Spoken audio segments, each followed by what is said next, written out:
Have you ever met someone who is genuinely kind, not performative, not calculating, and somehow life keeps sending them help at the exact moments they need it? Have you ever wondered why two people can work equally hard, yet one keeps getting support, opportunities, and financial stability, while the other feels like every step is uphill and every gain leaks away? Welcome back to the channel. Today we are going to talk about something that sounds like a feel-good idea, but is actually a hard law of cause and effect. Why kindness often connects to blessings, why kindness often connects to wealth, and why some people misunderstand this so badly that they either become cynical or they turn kindness into a business transaction. Here are the two truths I want you to hold from the beginning. First, kindness is not only morality. Kindness is an inner technology. It changes the quality of your mind, your decisions, your relationships, and the conditions that gather around you. Second, wealth is not only income. Wealth is what you can keep, what you can protect, and what you can grow without destroying your health, your conscience, and your human connections. When you understand those two truths, you stop asking, why does life favor some people? And you start asking, what causes am I planting every day without noticing? Let me begin with a story, because if we do not bring this down to human life, it stays abstract and useless. There was a woman I will call Rachel. Rachel was not wealthy when she was young. She grew up in a home where money was tight and emotions were either. Her parents were not cruel, but they were tired, the kind of tired that makes a person short-tempered and impatient. Rachel learned early that life could feel like a competition for limited resources. When there is not enough, people fight. When people fight, love becomes conditional. So Rachel made a vow without knowing she was making a vow. I will not become like that. I will not let scarcity turn me into someone who harms others. At first, her kindness looked small. It was not a public project. It was the way she treated people when nobody was watching. She returned shopping carts for strangers. She spoke gently to service workers. She gave honest credit at work. She did not participate in gossip, even when gossip would have made her feel included. She apologized quickly when she made mistakes. She listened more than she talked. She kept her promises, even when it was inconvenient. From the outside, it looked like personality. From the inside, it was discipline. But life did not instantly reward her. In fact, early on, it looked like kindness was a disadvantage. Some people took advantage. Some co-workers tried to push extra work onto her. Some friends leaned on her without giving back. If she had been naive, she would have been drained. But Rachel was learning a deeper kindness, the kind Buddhism points to: compassion with wisdom. Compassion without wisdom is self-harm. Wisdom without compassion is coldness. She practiced a middle way. She was kind, but she learned boundaries. She helped, but she did not rescue. She gave, but she did not give in a way that created resentment. She spoke softly, but she did not lie to avoid conflict. She did not confuse kindness with being a doormat. Now here is where the story becomes interesting. After years of this quiet training, something started happening around Rachel that was hard to explain if you only believe in random luck. People trusted her. A manager trusted her with a sensitive project because she was honest. A co-worker recommended her for a role because she was reliable. A friend introduced her to a client because she did not cut corners. A neighbor helped her in an emergency because Rachel had quietly helped them before. Notice what is happening. Kindness was creating a field, a social field, a karmic field, a field of trust. Trust is invisible wealth.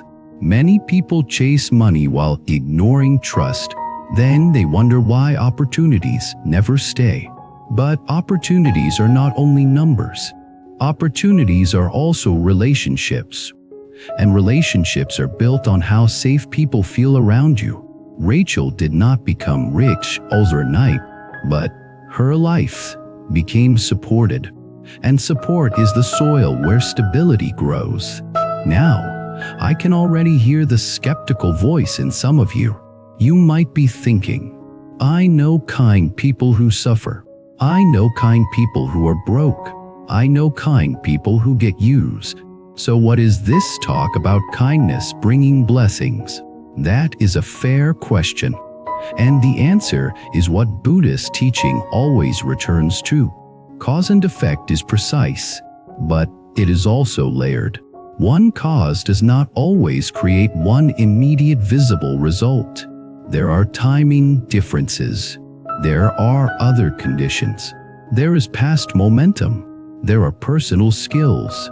There are social systems.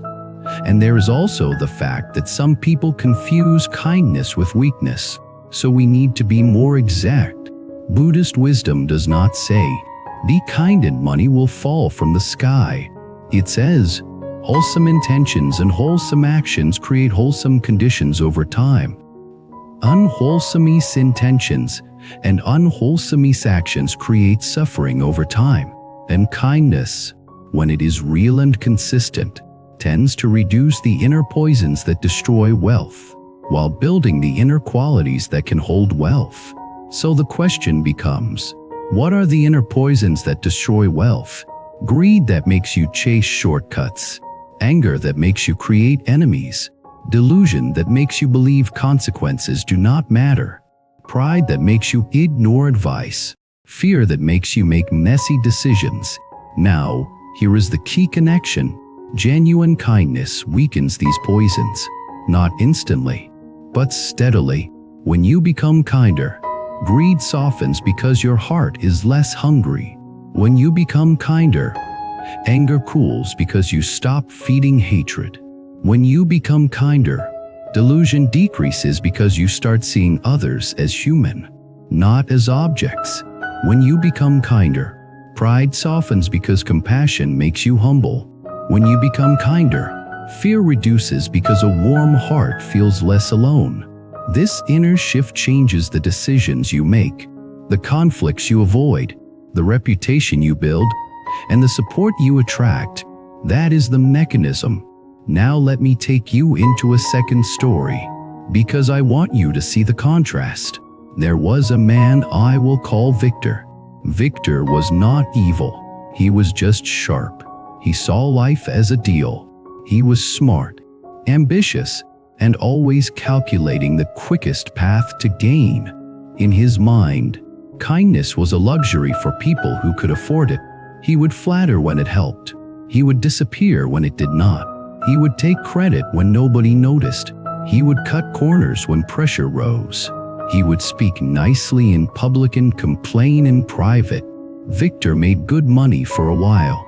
He was skilled. He could hustle. He could sell. He could negotiate. From the outside, he looked successful. But his life had a hidden cost. People did not trust him deeply. Partners kept contracts tight. Friends kept emotional distance. Colleagues watched their backs. He had money movement, but he did not have stability. And stability is the real measure of blessing. Then one year, one mistake happened. Not a huge scandal, just a visible crack. A deal went wrong. A client felt misled. A co-worker exposed a shortcut. A rumor spread. The exact details do not matter. What matters is the principle. When trust is thin, one crack becomes a collapse. Victor discovered that money without virtue is fragile. It can look strong, but it breaks under stress, because the field around you matters. The field is made of trust, goodwill, reputation, and the hidden consequences of your speech and actions.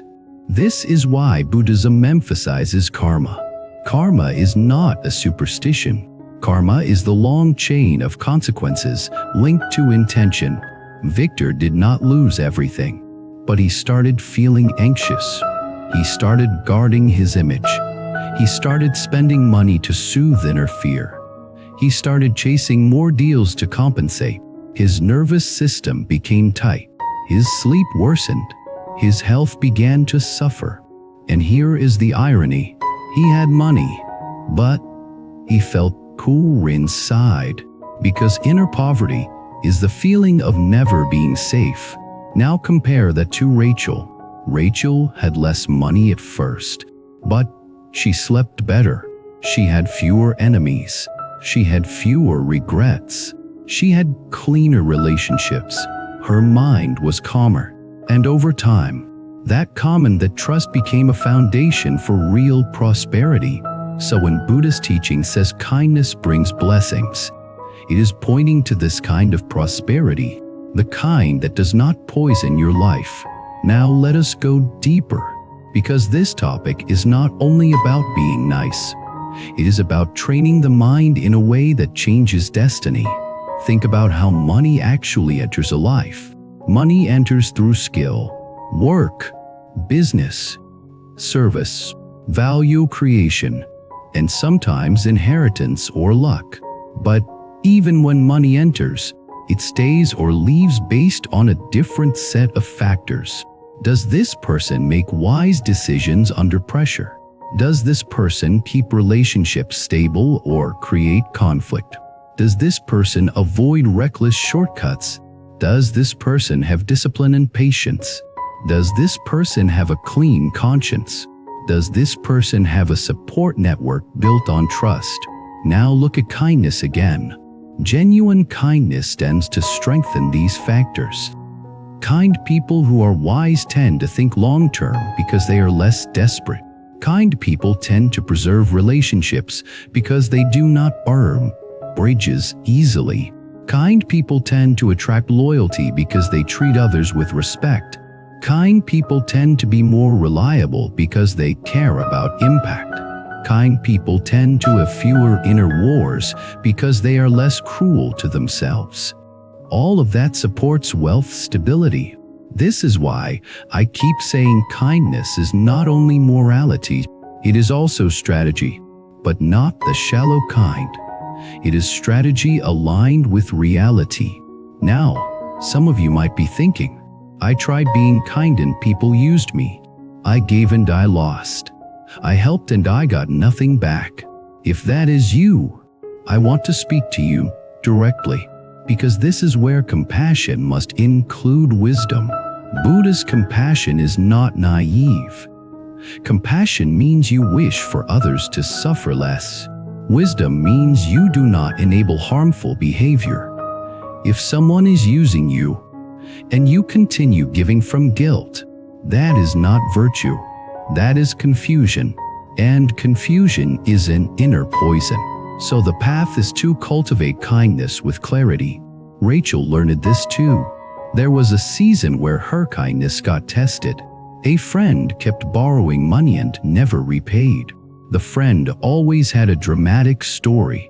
Rachel felt compassion, but she also felt drained. She noticed resentment rising, and she realized resentment is a warning sign. Resentment often means your giving is out of alignment. So Rachel did something difficult. She had a calm conversation. She said, I care about you, but I cannot continue this pattern. I can help you find resources. I can help you plan, but I cannot keep lending money. The friend got angry. The friend accused her of being selfish. Rachel felt guilt, but she stayed steady. A year later, that same friend came back and apologized. The friend admitted that Rachel setting a boundary forced them to take responsibility.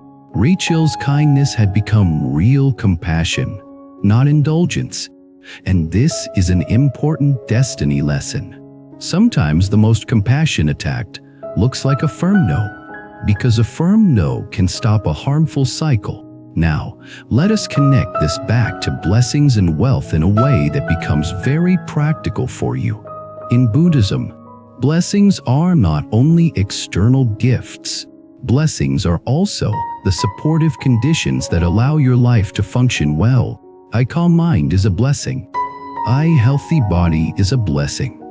A stable family is a blessing. Trustworthy friends are a blessing. A clear conscience is a blessing. A good reputation is a blessing. Opportunities that appear at the right time are a blessing. Money often follows these blessings, because these blessings create stability and attract support. Now notice what unkindness does.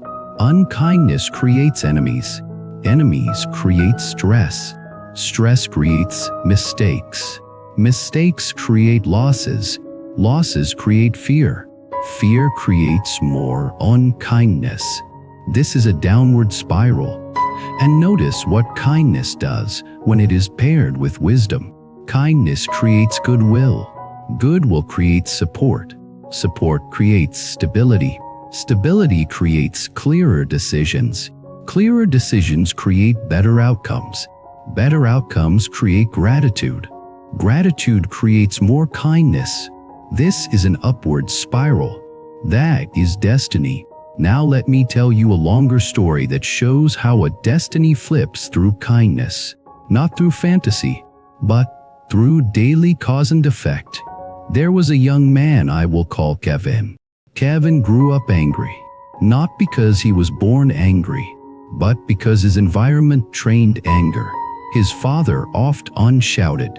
His mother often cried. The home felt like a battlefield. Kevin learned that the loudest person wins and the softest person loses. So Kevin became sharp. He succeeded in the early years because sharpness can look like strength. He pushed coworkers. He dominated meetings. He cut people off. He took credit. He made money.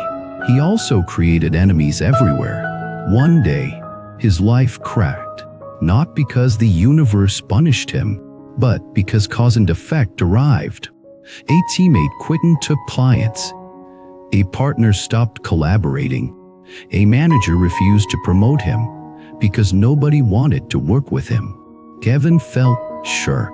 He believed he was being treated unfairly.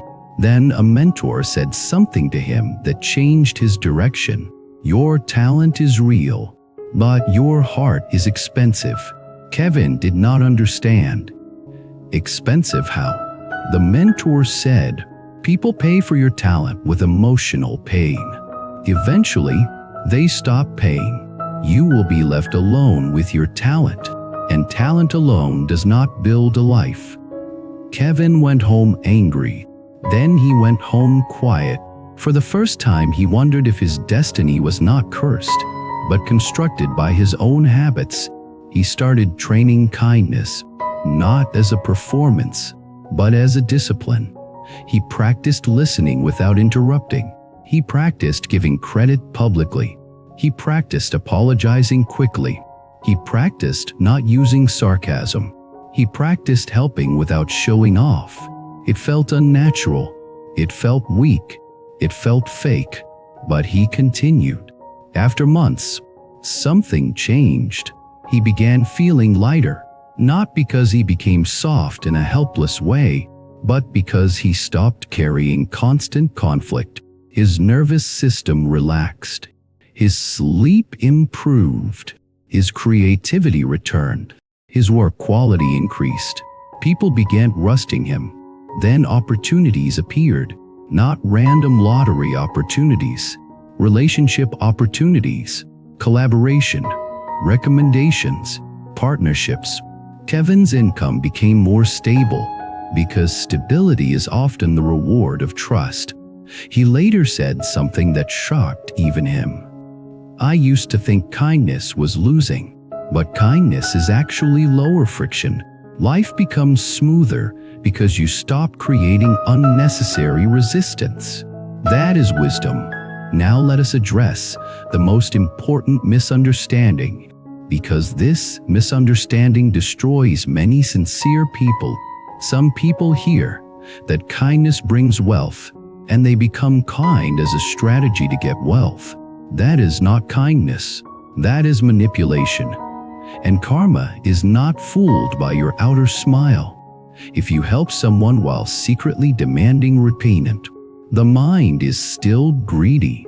If you give while craving praise, the mind is still hungry. If you volunteer while building an image, the mind is still clinging. This kind of giving does not purify. It inflates ego.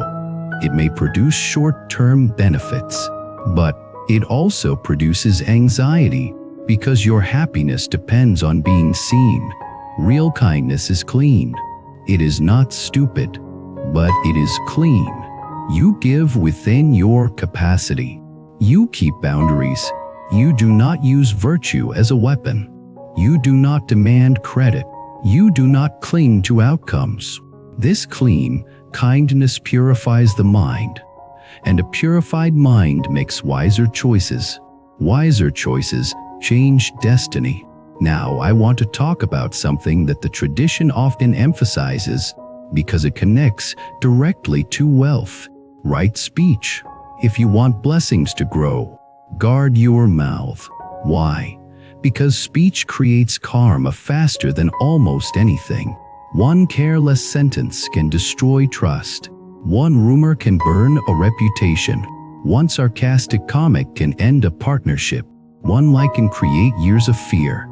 Kindness begins in speech. Rachel became wealthy in one sense before she became wealthy in money. She became wealthy in speech.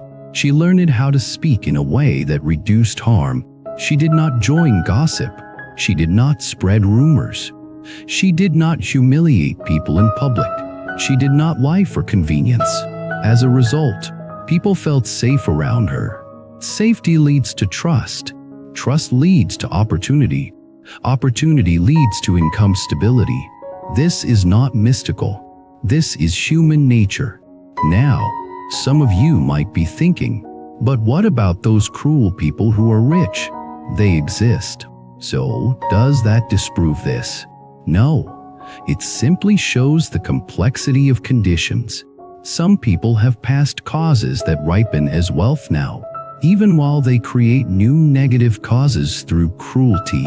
Some people gain money through systems that reward aggression.